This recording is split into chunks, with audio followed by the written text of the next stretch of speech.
is Ankit Tiwari once again from Rise Academy. आप लोग का फिजिक्स का टीचर। लास्ट टाइम हमने कुछ चीजें डिस्कस की थी रिलेटेड टू रोटेशनल डायनामिक्स। तो अगर कुछ चीजें याद होगी, आप लोगों ने नहीं देखा है वीडियोस, तो जाके वहाँ पे वीडियोस देखो और समझो कि कौन कौन से टॉपिक्स हमने क्लियर किए थे, कौन कौन सी चीजें बाकी है। तो लगभग हमारा काफी टॉपिक हमारे इस चैप्टर का कंप्लीट हो चुका है। कुछ टॉपिक्स बचे हुए हैं जिनको हमें आज डिस्कस करना है। आज हम डिस्कस करेंगे और 2-3 लेक्चर में हमारे first part of rotational dynamics complete हो जाएगा। तो स्टार्ट करते हैं हम अपने टॉपिक के साथ। हमारा टॉपिक लास्ट टाइम हमने जो स्टडी किया था वो था हमारा टॉपिक बैंकिंग ऑफ रोड का। मैंने इंट्रोडक्शन दिया था। क्या दिया था? इंट्रोडक्शन किसका? Banking of road. अगर याद होगा आप लोग को तो what is mean by banking of road, मैंने ये भी बताया था कि बैंकिंग ऑफ रोड की हमें जरूरत क्या है, क्या मीनिंग होता है बैंकिंग ऑफ रोड। अगर हम बैंकिंग ऑफ रोड नहीं करते हैं तो कौन सी प्रॉब्लम होती है, ये सब हमने लास्ट लेक्चर में डिस्कस किया था। मैंने क्या बताया था? कुछ अगर याद होगा तो ऐसा बताया था, सपोज करो एक हॉरिजॉन्टल रोड है, हॉरिजॉन्टल रोड पे एक कार है, वो आ रही है, तो ये सब कौन सा motion? Horizontal curve road. Road कैसा है? Horizontal curve road. अगर यहाँ पे कोई भी एक व्हीकल आएगा तो व्हीकल किस टाइप का मोशन परफॉर्म करेगा? सर्कुलर मोशन परफॉर्म करेगा। सर्कुलर मोशन परफॉर्म करेगा जिसके ऊपर सीपीएफ भी प्रोवाइड होगा, सेंट्रीपिटल फोर्स। तो सेंट्रीपिटल फोर्स की वजह से हमारा व्हीकल जो है वो ओवरटर्न कर सकता है। मींस आप समझ रहे हो ना, पलट के उधर उधर उधर उधर एक्सीडेंट होने के चांसेस बहुत ज्यादा है। तो वो चीजें ना हो उसके लिए हम बैंकिंग ऑफ रोड करते हैं। मैंने लास्ट टाइम आपको लास्ट लेक्चर में डेफिनेशन भी करवाया था, तो मैं डेफिनेशन के साथ ही स्टार्ट करता हूँ। और इसके पहले की चीजें अगर आपको नहीं क्लियर है तो आप वीडियोस में जाओ, लास्ट के वीडियोस में उनमें देखो। तो स्टार्ट करते हैं अपने टॉपिक को, बैंकिंग ऑफ रोड। डेफिनेशन के साथ ही स्टार्ट करते हैं। सबसे first definition, banking of road. Banking of road का मैंने मतलब क्या बताया था लास्ट टाइम कि बैंकिंग ऑफ रोड मींस होता है कि अगर हम सपोज करो कि कोई कर्व रोड है। कैसा रोड है? कर्व। और अगर हमें यहाँ पे ड्राइव करना है तो मैंने बताया था लास्ट लेक्चर में कि अगर हम बैंकिंग नहीं करते हैं, तो यहाँ पे हमारी जो स्पीड होती है व्हीकल की वो कम होती है। वैसे आप जानते भी हो कि अगर आप टर्न पे बाइक लेके जाते हो, या बाइक नहीं अगर 4 व्हीलर लेके जाते हो, तो आपकी स्पीड आपको कम करना पड़ता है। ऐसा नहीं कि आप सेम स्पीड से टर्न ले सकते हो, कम तो करना पड़ता है, बट वो बहुत बहुत बहुत लेस स्पीड होती है अगर हम उसे बैंक नहीं करते हैं। तो बैंक नहीं करते अगर रोड को, तो वो स्पीड बहुत ही कम होती है। उस स्पीड को ओवरकम करने के लिए कि हमें उस स्पीड से और ज्यादा स्पीड से मैं चल सकूं उस रोड पे, उस कर्व रोड पे, हमें बैंकिंग करने की जरूरत पड़ती है। तो what is mean by banking? Banking का मतलब होता है, सपोज करो ये आपका रोड है, ये रोड है, तो मैंने क्या किया, इस रोड को ऐसे नहीं बनाने की बजाय मैंने इस रोड को कुछ ऐसे बनाया, और ये हमारा कर्व रोड है। ये हमारा क्या है? रोड है। हमने इसको कैसा बनाया? कुछ ऐसा, मतलब ऐसा।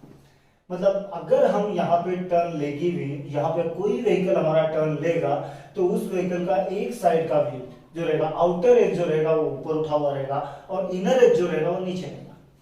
मतलब एट एन एंगल, बैंक किया होगा, मतलब किसी एंगल पे, मतलब रोड हमारा कुछ ऐसा होगा किसी एंगल पे, which is theta. So this is the process which is known as banking. अब हम इसका डेफिनेशन पढ़ते हैं और उसके साथ हम स्टार्ट करते हैं हमारे टॉपिक को।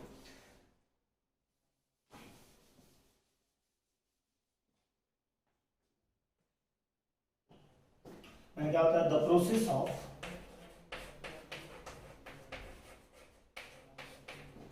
Raising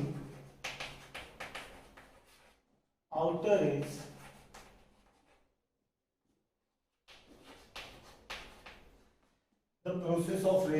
outer edge of a curved road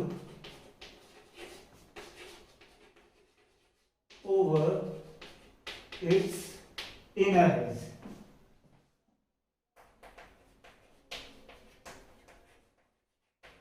over it's inner as, मतलब हमने क्या किया, एक प्रोसेस किया है कि हमने outer edge of curve road जो हमारा है उसका आउटर एज को मैंने थोड़ा सा ऊपर किया है, मतलब रेस किया है उसको, और जो इनर एज है उसको हमने नीचे रख दिया है। Inner edge by an angle of theta is known as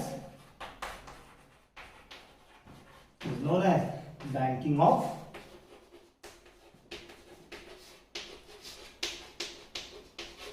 road. क्या कहते हैं हम इसे? Banking of road. चलो इसका मतलब समझ लेते हैं थोड़ा डायग्राम के थ्रू। मतलब मेरे कहने का मतलब यहाँ पे ये है कि सपोज करो ये आपका रोड है, तो रोड आपका कुछ इस तरीके से होगा, दिस टर्न आपका कुछ ऐसे होगा, व्हीकल मैं बना देता हूँ, कुछ इस तरीके से आपका रोड होगा, ठीक है, और ये कुछ इस तरीके से टर्न होगा। यहाँ पे ये आउटर एज जो है वो थोड़ा उठा हुआ रहेगा, ये इनर एज थोड़ा नीचे रहेगा। अच्छा, ये एंगल की बात अगर मैं करूं, this angle is known as theta. This is complete banking of road. अगर हम सिर्फ डेफिनेशन की बात करें तो the process of raising outer edge of a curve road over its inner edge by an angle of theta is known as banking of road. Okay, now this theta is known as angle of banking. ये है ना angle of banking, तो हम इसे लिख बोलते हैं angle of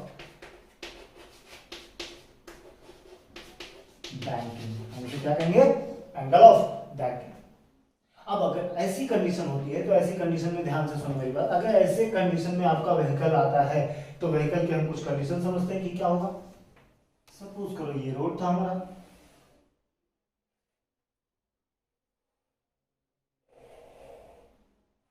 ये मैं जो बना रहा हूं उसको ध्यान से सोचो, ये मत सोचो कि ये रोड पे ऐसा है, नहीं, ये थोड़ा सा अलग पैटर्न में है, लाइक बैंड है। सपोज करो ये हमारा व्हीकल है, और यहीं अगर हम दूसरी, या अगर इसका मास हम देखें तो मास कहाँ पे कॉन्सेंट्रेट करता है? कंप्लीटली डाउनवर्ड, मतलब ये हमारा वेट होगा। बट अगर इस ये कर्व में कुछ ज्यादा स्पीड से आ रहा है, तो इसको सेंट्रीपिटल फोर्स इस डायरेक्शन में मिलेगा, और इसका मास कहाँ पे जाएगा? यहाँ पे जाएगा। मतलब मैं बोल सकता हूं कि अभी भी ये व्हीकल बैलेंस है, बट हमने लास्ट लेक्चर में देखा था कि जब वो हॉरिजॉन्टल कर्व रोड पे मूव हो रहा था तब वो बैलेंस नहीं था, तब इस पॉइंट पे टोटल मास टोटल वेट आ गया था बॉडी का, और बॉडी जो है वो ओवरटर्न करने के लिए रेडी थी। क्लियर हुई बात?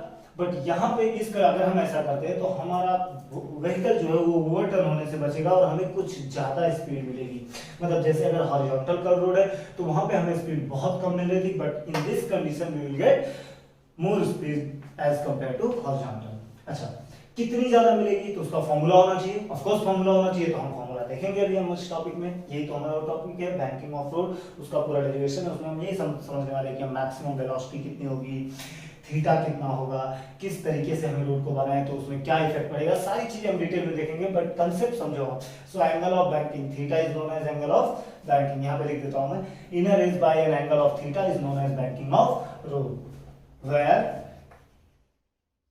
Theta is angle of banking. Theta क्या है हमारा?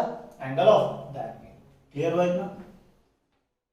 ओके, तो ये तो था हमारा डेफिनेशन। अब हम डायग्राम ड्रॉ करेंगे और उसके साथ हम करेंगे डेरिवेशन। तो स्टार्ट करते हैं। आगे आ जाए। Okay,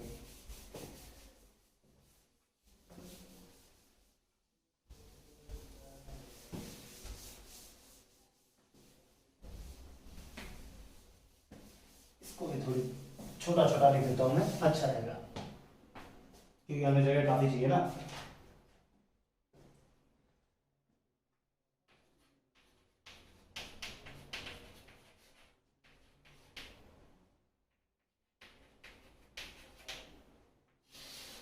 banking of road. अच्छा, डायग्राम ड्रॉ करते हैं सबसे पहले।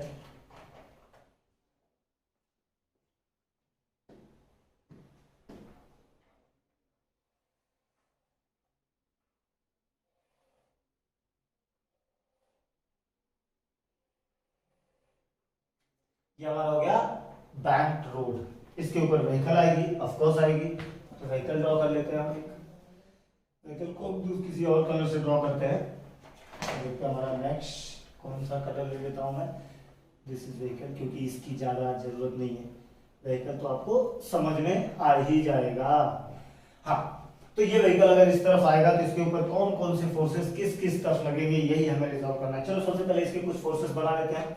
ये अगर बॉडी है तो इसका एक फोर्स तो डायरेक्टली mg नीचे लगेगा, which is weight. Okay, now normal की अगर हम बात करें तो नॉर्मल हमेशा परपेंडिकुलर लगता है, so this will be the normal.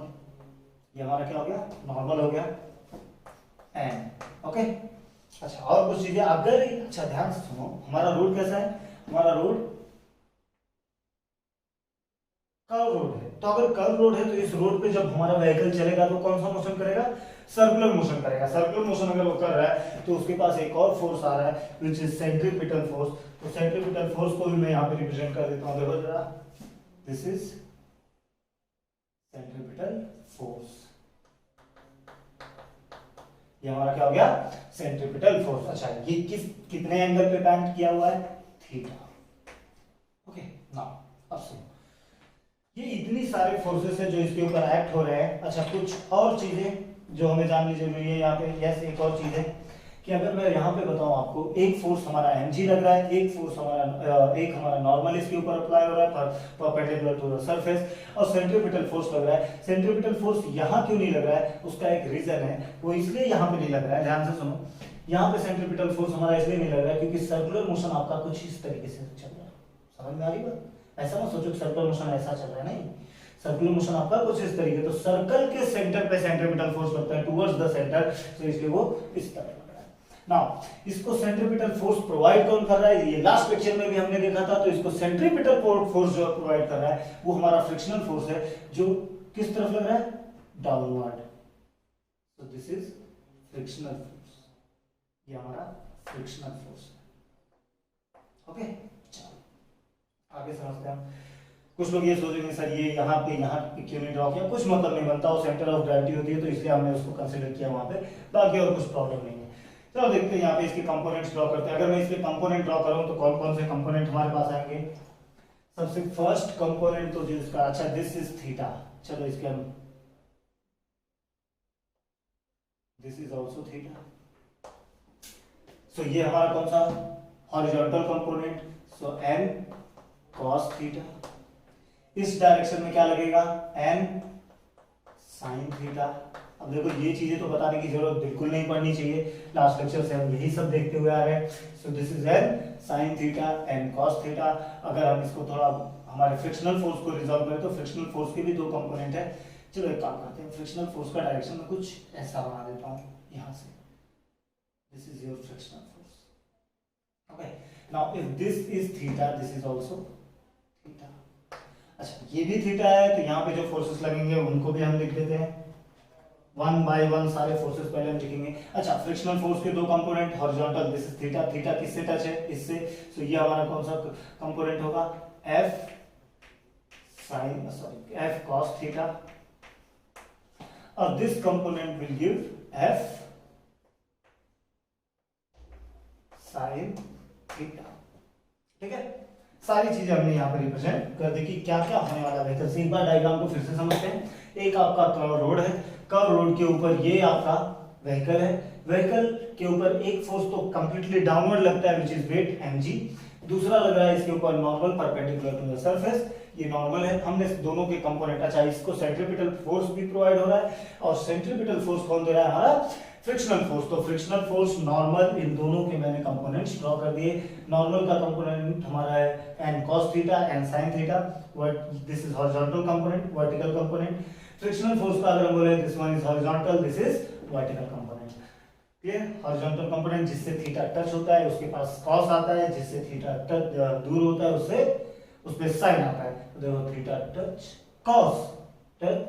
Cos, दूर साइन, दूर साइन। अब हम देखेंगे, अब हम बैलेंस करेंगे कुछ चीजें, यहाँ पे टर्म्स हमें लिखना है, वो टर्म्स को मैं लिख देता हूँ सबसे पहले। देखो सबसे पहला टर्म कौन कौन सी चीजें यहाँ पे है, सो mg मास इनटू ग्रेविटी, क्या होता है हमारा weight of vehicle. Now next mg के बाद theta, angle of banking. Okay, next after theta f, frictional force. Okay, next N,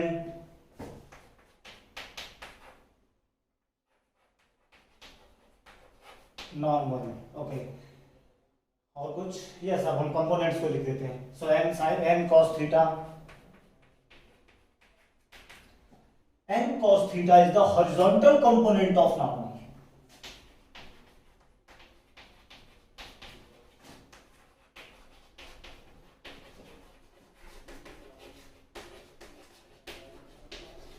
horizontal component of normal. Next n sin theta.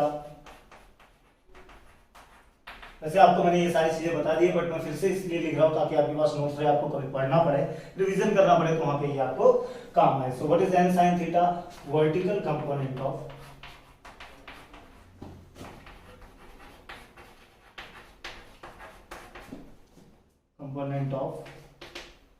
Normal. और कुछ बच गया? Yes, f cos theta. f cos theta हमारा क्या है? Horizontal component of frictional force.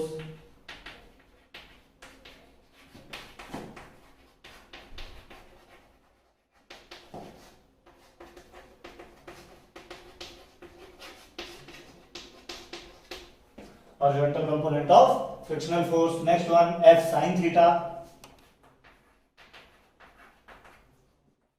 Vertical component of frictional force.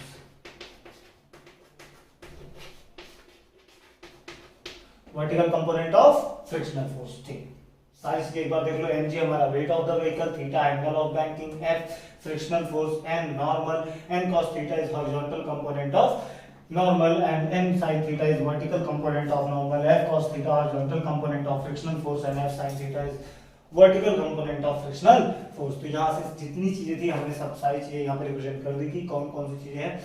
एक CPF है तो सेंट्रीपिटल फोर्स, ये लिख नहीं रहा हूँ, ये आपको पता ही है। ठीक है, तो हम डायरेक्टली स्टार्ट करते हैं हमारे टॉपिक डेरिवेशन से कि क्या क्या यहाँ पे हो रहा है। ठीक है, तो इसको नोट डाउन कर लेंगे पॉज करके आप लोग, और हम स्टार्ट करते हैं आगे। स्टार्ट किया जाए? चलो इसे हटा देता हूँ मैं, डायग्राम की जरूरत है तो डायग्राम को हम यहाँ पे रहने देंगे।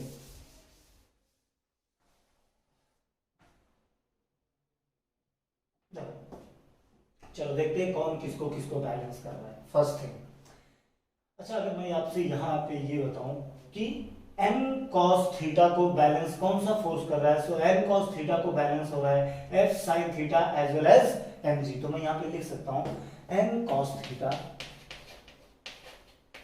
इज इक्वल्स टू, यहाँ पे लिखता हूँ मैं, यहाँ से स्टार्ट करता हूँ ज्यादा अच्छा रहेगा। m cos theta is equals to f sin theta plus mg। क्लियर? n cos थीटा को कौन कौन बैलेंस कर रहा है? n cos थीटा को बैलेंस कर रहा है f sin theta plus mg। कैसे पता बैलेंस कर रहा है? क्योंकि अगर इन दोनों में से अगर कोई भी फोर्स ज्यादा होता है, सपोज n cos थीटा ज्यादा है तो व्हीकल ऊपर रहती है, अगर f sin थीटा और mg ज्यादा है तो व्हीकल नीचे होती है। बट वो अपनी जगह पे रोड पे टिकी हुई है, इसका मतलब क्या है कि दोनों फोर्सेस एक दूसरे को क्या कर रहे हैं? बैलेंस कर रहे हैं। और बैलेंस कर रहे हैं तो मतलब ये दोनों इक्वल फोर्सेस है, means m cos theta is equals to f sin theta plus mg। So m cos theta is equals to f sin theta plus mg। अगर मैं f sin थीटा को इधर ले लेता हूं तो क्या आएगा? m cos theta minus f sin theta is equals to mg। चलो मार्क कर लेते हैं इस इक्वेशन नंबर। अच्छा, और किसी को कोई बैलेंस कर रहा है? यहाँ पे देखो, तो यहाँ पे एक फोर्स हमें और मिल रहा है, centripetal force. Which force? Centripetal force. तो अगर हम सेंट्रीपिटल फोर्स की बात करें तो centripetal force is given by what? Centripetal force कौन दे रहा है? इस तरफ लगने वाले दोनों फोर्सेस। तो इस तरफ लगने वाले कौन कौन से फोर्स हैं? एक force m sin theta and the next force is f cos theta. So cpf is given by m sin theta plus f cos theta. Clear? cpf mv square by r is equals to m sin theta plus f cos theta. Mark this as equation number 2। हमने दो equation बना लिए और इन्हीं दोनों equation की help से हम डेरिवेशन को सॉल्व करने वाले हैं। काम करते हैं, इन दोनों इक्वेशंस को हम डिवाइड कर देते हैं। सो इक्वेशन 1 और इक्वेशन 2 को अगर आप डिवाइड करोगे तो क्या आएगा? देखो, mv square by r the whole divided by mg is equals to m sin theta plus f cos theta the whole divided by n cos theta minus f sin theta. f sin theta. ठीक है, कुछ cancel होगा यहाँ पे, yes, m और m cancel हो गया, हमारे पास बचा v square by R G is equals to m sine theta plus f cos theta divided by n cos theta minus f sin theta. ये हमें एक टर्म मिल गया। अच्छा, इसके आगे देखो, ध्यान से सुनो, ठीक है। तो एक बार देखो, हमें क्या दिया, m cos theta is equal to f sin theta minus plus mg, m cos theta minus f sin theta is mg।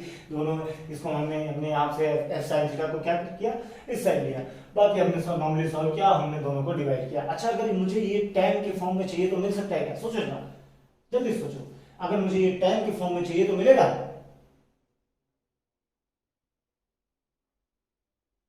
Yes, मिल सकता है, बट चलो ठीक है, या तो टाइम के फॉर्म में कन्वर्ट कर लो, या तो ये हो गया। अगर मैं बोलूँ मुझे मैक्सिमम स्पीड चाहिए, जरा देखो ध्यान से, v square is equal to are G को वहां पे भेजो, R G into N sine theta plus F cos theta the whole divided by N cos theta minus F sine theta.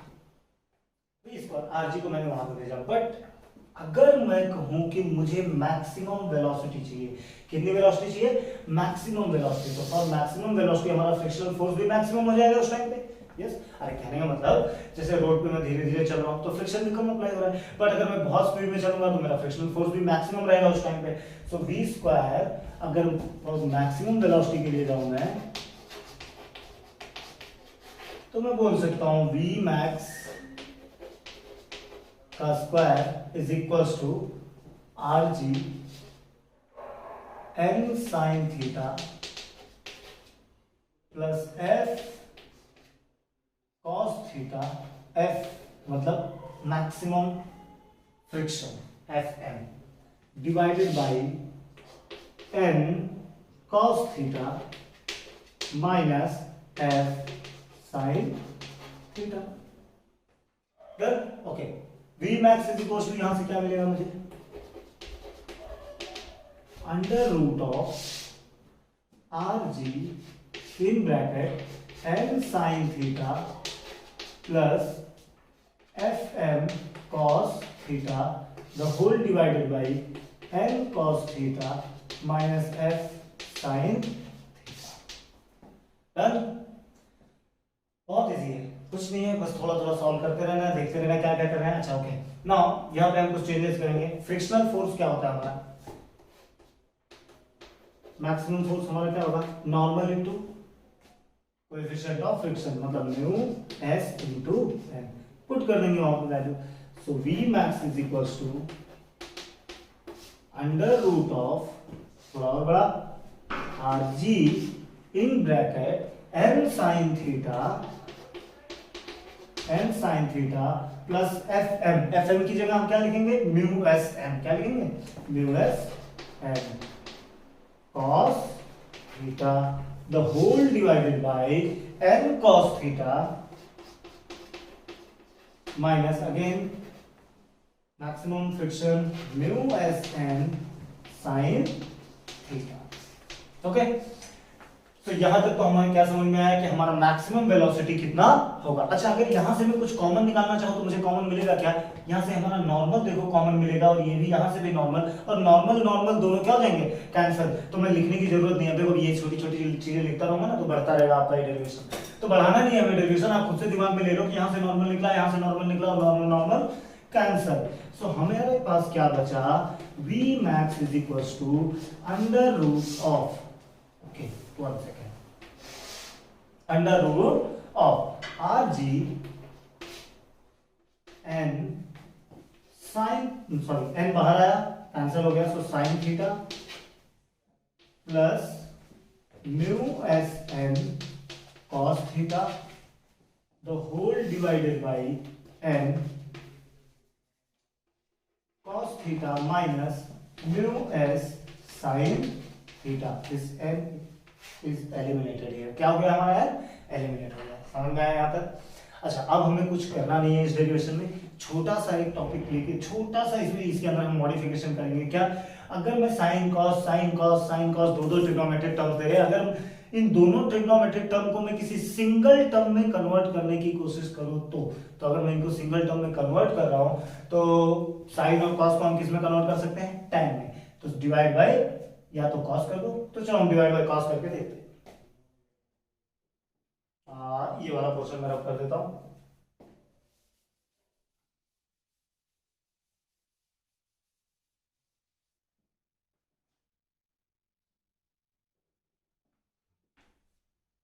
Divided by cos theta, so divide by cos theta, divide करते हैं। v max is equal to under root are G, now sine theta upon cos theta tan theta, plus cos theta upon cos theta cancel हो गया, 1 बचा सिर्फ यहाँ पे mu S the whole divided by cos theta upon cos theta 1 minus mu S sin theta upon cos theta tan theta, so mu S tan theta. इसको मैं यहां लिख देता हूं, थोड़ा अच्छा लगेगा। आपकी बुक में ऐसा दिया हुआ है इसलिए मैं लिख रहा हूं, बाकी ऐसा नहीं है कि इसका कुछ अलग मतलब है, कुछ भी अलग मतलब नहीं है। So R G mu S plus tan theta the whole divided by 1 minus mu S tan theta. इतना क्लियर है? चलो थोड़ा और समझते हैं इसके बारे में। ये हमारा हो गया फाइनल मैक्सिमम वेलोसिटी। मतलब ये हमें क्या बता रहा है कि अगर मैं किसी एंगल पे रोड को बैंड करता हूं तो कितनी ज्यादा मैक्सिमम वेलोसिटी से मैं उसके ऊपर अपने व्हीकल को ड्राइव कर सकता हूं। अगर उससे ज्यादा स्पीड से मैं जाता हूं तो मेरा व्हीकल क्या होगा, ओवरटर्न होगा। क्या होगा, ओवरटर्न। हमारा व्हीकल क्या होगा, पलटते हुए चला जाएगा। वो ना हो तो उसके लिए मैक्सिमम स्पीड के, जैसे आप लोग कभी हाईवे पे जाते होगे या टर्न पे, अगर अच्छा खासा बहुत अच्छा अच्छे जो बहुत ही डेवलप्ड एरिया है वहां पे अगर आप जाओगे तो टर्न पे देखो लिखा रहता है कि मैक्सिमम स्पीड इतना। मतलब अगर आप उसको एक्सीड कर रहे हो तो इसका डायरेक्ट मीनिंग है कि आपका व्हीकल जो है वो ओवरटर्न होगा। क्या होगा, ओवरटर्न होगा। ठीक है, चलो कुछ छोटी छोटी इसके अंदर कुछ फॉर्मूलाज में छोटा छोटा दो है वो हम कर लेते हैं। फर्स्ट केस, अगर सपोज करो कि रोड को हमने बैंक नहीं किया, फॉर नो बैंकिंग, मतलब इफ थीटा इज 0, अगर थीटा हमारा 0 है तो क्या होगा, so we max will be under root of, देखो जरा ध्यान से, r ji in bracket mu S plus tan 0 कितना हो रहा है, 0, the whole divided by 1 minus mu s और tan 0 अगेन 0, सो ये लिखने की जरूरत है नहीं। ठीक है, सो म्यू एस बचा हमारे पास, so we max will be under root mu R जी। ये कब होगा, जब हमारा थीटा 0 होगा। जब हमारा थीटा क्या होगा, ठीक 0 होगा। क्लियर होगा? चलो कुछ और चीजें समझ लेते हैं इसके अंदर। तो ये तो था हमारा मैक्सिमम वेलोसिटी किसके लिए, जब हमारा एंगल 0 होगा। तो हमने जब विदाउट बैंकिंग पढ़ा था तब भी हमारा यही फॉर्मूला आया था, क्योंकि वहां पे भी एंगल क्या था, 0 था। एक और इसमें छोटा सा, इसको और थोड़ा सा मॉडिफाई किया गया इसी को, तो उसको भी हम समझ लेते हैं। तो ये रब कर देता हूं मैं, ध्यान से देखो।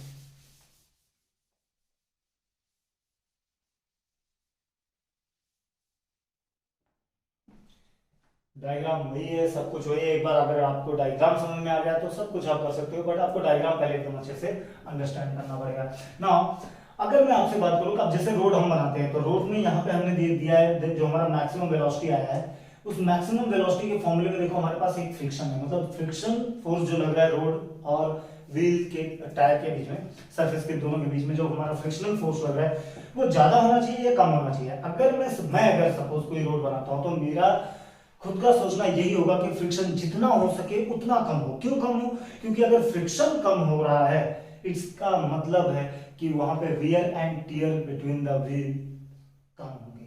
मतलब हमारा व्हील्स, हमारा जो टायर है उसके अंदर वियर टियर कम होगा, वो चीजें खराब ज्यादा नहीं होंगी। तो हमें क्या कोशिश करना चाहिए कि हमारा फ्रिक्शन जो है वो मिनिमम हो, फिर भी हम मैक्सिमम स्पीड से चले। सो ऐसी वेलोसिटी को हम ऑप्टिमम वेलोसिटी बोलते हैं, जब फ्रिक्शन हमारा बहुत कम होता है। तो let F is equal to 0, मतलब म्यू इज इक्वल टू 0। अगर हमारा म्यू 0 है, लेट ना लिखो तो इफ लिख दो, if mu is equal to 0, अगर हमारा म्यू 0 है तो हमें क्या मिलने वाला है, देखते हैं। V max is equal to under root of R G, ये 0 हो गया तो बचा हमारे पास tan theta. Now 1 minus again this term is 0, so divide by 1, so we max is, this is not v max, v o, जिसे हम कहते हैं optimum velocity. V o means optimum velocity. Optimum velocity मतलब वो time जब frictional force कितना हो, 0, मतलब जिस कंसेप्ट को लेके हमें रोड को बनाना चाहिए वो कंसेप्ट, कि जब हमारे पास फ्रिक्शन क्या हो, कम हो। So v naught will be under root are g tan theta. This is your optimum velocity. इस फॉर्मूले का यूज करके हम रोड को बना सकते हैं। अगर हम थीटा हमारा जितना रहेगा डिपेंड करेगा कि हमारी ऑप्टिमम वेलोसिटी कितनी आएगी, मतलब इससे ज्यादा वेलोसिटी से हम ड्राइव नहीं कर पाएंगे। इन दिस कंडीशन हमने क्या किया है, फ्रिक्शन को क्या कंसीडर किया है, 0, फ्रिक्शन नहीं है। बट इसके बाद भी रोड के अंदर ऐसा नहीं है कि इसका मतलब है कि जो रोड बन रहे हैं वो फ्रिक्शन लेस होते हैं, नहीं, उनके पास फ्रिक्शन है। बट हमने इस कंडीशंस को सोचा कि अगर फ्रिक्शन नहीं रहेगा तो फॉर्मूला क्या, अगर इसके ऊपर हम बना रहे हैं तो वो हमारी सेफ स्पीड रहेगी। क्या रहेगी, सेफ स्पीड। अगर आपसे यहाँ पे पूछा जाए कि एंगल ऑफ बैंकिंग मतलब थीटा कितना है, तो आप यहाँ से निकाल सकते हो वी नॉट का square is equal to are g tan theta, and if this is r g tan theta, एक सेकंड में इसको रब कर देता हूँ, r g tan theta, so tan theta is equal to V naught square by RG, so theta is equals to tan inverse of V naught square by RG. Okay, this is the theta which is angle of bank theta। बिना इसके आप नहीं समझोगे, मेरी बात ध्यान से सुनो। हर एक ही फॉर्मूला कई जगह लिखा गया है। यहाँ पे भी देखो वही है V max, यहाँ पे भी वही है V max, ये ऑप्टिमम वेलोसिटी और ये हमारा थीटा। एक ही लाइन में तीनों का डिफरेंस समझो। ये हमारा नॉर्मल, अगर आपसे कभी पूछा जाए कि मैक्सिमम वेलोसिटी फॉर बैंकिंग क्या है, तो आप ये फॉर्मूला बोलो। लेकिन अगर आपसे वहीं पे बोल दिया जाए कि सपोज करो बैंकिंग हमारी 0 एंगल पे है, थीटा हमारा 0 है, ये फॉर्मूला क्योंकि हमने 0 पुट किया है, म्यू आर जी। अगर आपसे यहीं पे ये बोल दिया जाता है कि हमें रोड ऐसा बनाना है कि फ्रिक्शन कम हो ताकि हमारा टायर खराब ना हो, तो अगर टायर खराब ना हो तो फ्रिक्शन 0 रखना पड़ेगा। और यहाँ पे अगर आप फ्रिक्शन 0 रखते हो तो आपका फॉर्मूला क्या आता है, आर जी tan थीटा। और एट दैट कंडीशन वहां पे जो हमारा वी नॉट होता है उसको हम बोलते हैं ऑप्टिमम वेलोसिटी। ये कौन सी वेलोसिटी है, ऑप्टिमम वेलोसिटी। और अगर आपको थीटा फाइंड आउट करना रहा तो ये तो मैथमेटिक्स का नॉर्मल सा रूल है, इसको स्क्वायर करो, यहाँ वहां शिफ्ट करो, theta is equal to tan inverse of v naught square by r g. Okay, तो ये था हमारा बैंकिंग ऑफ रोड। इसके बाद का जो हमारा नेक्स्ट टॉपिक रहेगा वो कोनिकल पेंडुलम रहेगा, जो हम नेक्स्ट लेक्चर में करने वाले हैं। तो ध्यान से देखो ये वीडियोस को, अगर जैसे यहाँ पे मैंने फोर्सेस रिजॉल्व किए वहां पे भी करूंगा, तो अगर ये आपको समझ में आ रहेगा तो वो भी एकदम कंप्लीट आपको समझ में आएगा। वीडियोस देखो, सब्सक्राइब करना ना भूलो, चैनल को लाइक करो, सारी चीजें यहाँ पे जो चीजें लिखी हुई है उसके ऊपर ध्यान देते रहो, वीडियोस देखते देखते रहो। ठीक है, ओके गाइस, आज के लिए इतना ही, मिलते हैं in the next lecture. Thank you so much.